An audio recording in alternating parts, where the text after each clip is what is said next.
The one I showed you before was the historical scenario that depicted the battle as it happened, in which there was a huge disproportion in terms of number and strength because the miners did not expect to be attacked by the government on Saturday, when many of them were off to church and other ones were still sleeping off their hangover from the previous night. So what you see here is a what-if scenario called the miners' expectations. This scenario includes all the units that the miners expected to be able to bring to the battle if, of course, the government hadn't attacked them by surprise. So already from setup you have some extra miner units on the map, and also pretty importantly you have some reinforcements scheduled to come in during turn 2. So this scenario definitely presents a more even fight. Errata from the previous segment, the fight actually took place on a Sunday, not on a Saturday, and this is why some of the miners were at church and some of the miners were trying to get rid of their Saturday hangover.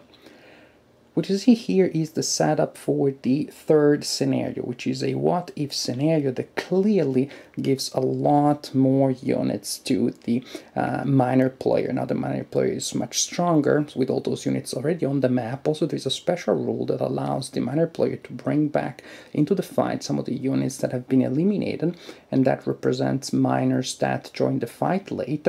The setup instructions and the number of units available for the government player are the same as in the historical scenario, so now the government player doesn't look nearly as threatening as he used to. Luckily enough for the government, there is a good number of units that are scheduled to enter as reinforcements during turns 2, 4, and 5. I placed the units that way instead of in nice piles so that you get a sense of how many units are there. Also, there are some very interesting artillery units there. So this definitely is a scenario with the highest number of units involved, but also with the most interesting progression, with the most interesting flow.